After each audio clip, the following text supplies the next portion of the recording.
Todos conocemos el metro. Pero muy pocos saben los porqués de los nombres. El gigante naranja recorre las entrañas de nuestra capital.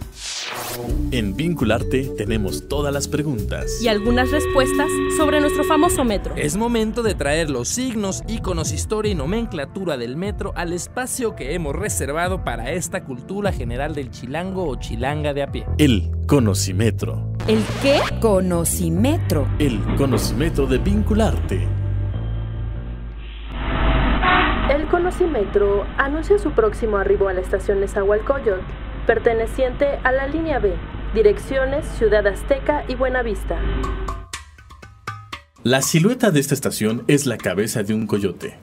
Ya que el nombre proviene del náhuatl Nezahual y Coyotl, y significa coyote hambriento.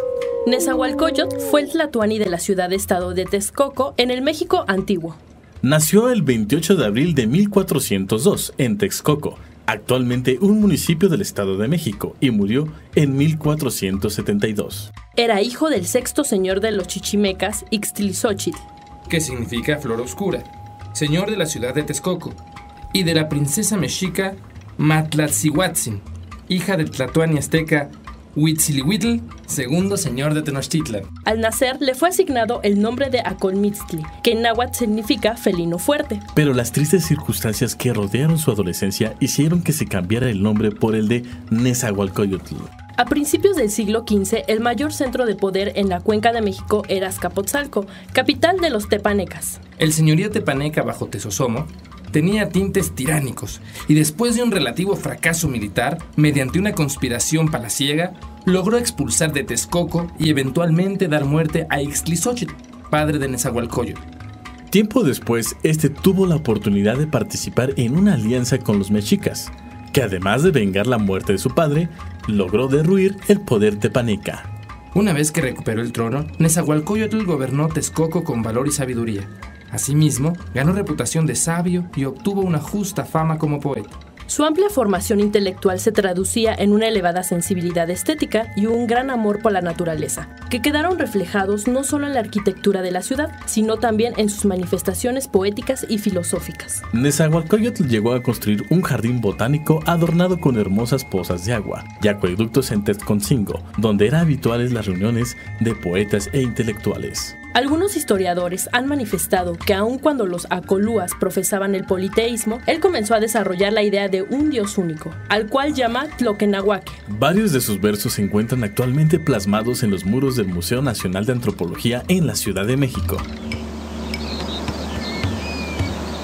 Desde su infancia y durante su adolescencia, Nezahualcóyotl recibió una educación muy completa correspondiente a su linaje. De esta forma aprendió la escritura, los ritos y tradiciones ancestrales de sus antepasados chichimecas toltecas, la historia, las enseñanzas y las doctrinas heredadas por los mexicas y acolhuacanos venidos del norte, y las artes de la guerra y la política, que lo prepararían para gobernar a su pueblo. Aunque Nezahualcóyotl era heredero nato del reino de Texcoco, no vivía como un príncipe rodeado de lujos y comodidades. Pues en esos años, su padre enfrentaba el asedio de los tepanecas de Azcapotzalco, cuyo belicoso rey Tezosomoc ya había conquistado Tenayuca y Culhuacán, y ambicionaba extender su imperio hacia la región norte del Gran Lago. La intención de Tezosomoc era asesinar al rey Ixtlilxóchitl y a toda su familia para poder apoderarse del trono de Texcoco. Para entonces, el reino texcocano se encontraba debilitado. No contaba con aliados comprometidos, ni tenía las suficientes armas ni el ejército necesario para sostener una guerra y repeler la invasión. Bajo la amenaza de muerte lanzada por Tezosomoc, el rey Ixtlilxóchitl, de 54 años, errante y furtivo, tuvo que abandonar su palacio y ordenó a su hijo que se adentrara en el bosque mientras él y unos pocos hombres trataban de detener sin éxito el avance de sus captores. El príncipe Nezahualcóyotl, oculto entre las ramas de un árbol, fue testigo de cómo su padre luchó hasta caer abatido por las lanzas tepanecas. Luego de presenciar el asesinato de su padre, Nezahualcóyotl, de apenas 16 años, logró escapar y huyó. Antes habían pedido a sus partidarios que cesaran la resistencia y que por el momento se sometieran a la tiranía de Tezosomoc, mientras él buscaba el apoyo de otros pueblos y encontraba el modo de liberarlos. Una vez que Tezosomoc se apoderó completamente de la ciudad, ordenó la captura de Nezahualcóyotl y ofreció una recompensa para quienes lo entregaran vivo o muerto. Sabía que el legítimo príncipe heredero representaba un peligro, pues intentaría liberar su reino. A partir de entonces y durante los siguientes 2 años, Nezahualcóyotl enfrentó los momentos más duros y amargos de su vida, en los que tuvo que hacer acopio de valor, cautela y astucia para poder eludir el acoso y las acechanzas de sus perseguidores. Clandestinamente recorrió varios poblados con el fin de conseguir aliados y mantenerse informado de los planes del rey usurpador. Es hasta 1420 cuando concluye ese periodo errante. Nunca olvidó los sucesos que provocaron su exilio. Como una pesadilla recurrente, recordaba las imágenes del asesinato de su padre y aún palpitaba en su interior todo el sufrimiento que él y su familia habían vivido. Decidido a recuperar su trono, cada amanecer planeaba la estrategia para cumplir su objetivo. No era un deseo de venganza ni de ambición lo que le motivaba, sino un anhelo de justicia. Se sabía predestinado a cumplir una heroica misión: liberar a su pueblo del indigno yugo tepaneca.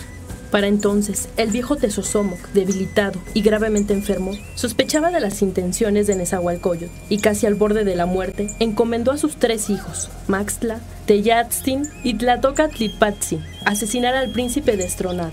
Nezahualcóyotl, al tanto de los malévolos planes de sus enemigos, se refugia en Tenochtitlan, bajo la protección de su tío, el rey Chimalpopoca.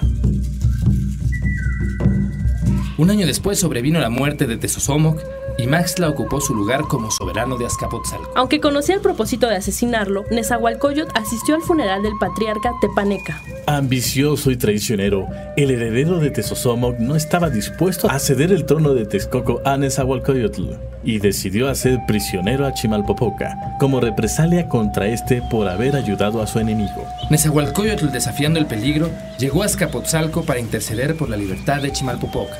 Maxtla fingió ser benevolente, pero trató de asesinarlo a traición. Nezahualcóyotl consiguió salir ileso y escapó hacia Texcoco. Entonces Maxtla preparó una nueva trampa para eliminarlo, hijo natural del padre de Nezahualcóyotl, para que invitara a su medio hermano a un banquete y una vez que estuviera solo en su casa, lo matara. Sin embargo, Nezahualcóyotl es advertido del siniestro plan por un amigo, y para librarse de la muerte, dispuso que un labriego se hiciera pasar por él para asistir al banquete de Yanquiltzin. Allí, el supuesto Nezahualcóyotl es decapitado y su cabeza fue entregada como trofeo a Maxtla, quien creía que al fin había acabado con el invencible príncipe. Sin embargo, no tardó en enterarse de que Nezahualcóyotl estaba aún vivo. En múltiples ocasiones logró salir indemne de las emboscadas ordenadas por Maxtla. Al no poder dar alcance a su escurridizo oponente, descargó su venganza contra Chimalpopoca y alevosamente lo asesinó. Lo cual daría un drástico giro en favor de Nezahualcóyotl, pues los mexicas, indignados, decidieron romper la alianza con Azcapotzalco. Nezahualcóyotl consiguió atraerse los favores de otras ciudades descontentas con la tiranía tepaneca y organizó un frente común. En una cruenta batalla, destruyó Azcapotzalco después de un sitio de 114 días. Maxtla murió a manos de Nezahualcóyotl, quien, dispuesto a inaugurar una época de esplendor en el Valle de México, consiguió sellar un pacto confederal con Ixcoatl de Tenochtitlan y Totoquiyohuitzin, señor de Tlacopan, pacto conocido como la Eccan Tlatoloyan. Cuando en 1472 fallece Nezahualcóyotl, subió al trono su hijo Nezahualpili, quien gobernó la ciudad hasta el año de 1516, continuando la política expansiva emprendida por su antecesor. Toda la información que necesitas sobre nuestro fabuloso metro encuéntrala en www.metro.df.gov.mx. Intenso movimiento cultural. La cultura nace, crece, se reproduce, pero no muere. Vincularte. El pulso cultural de la capital.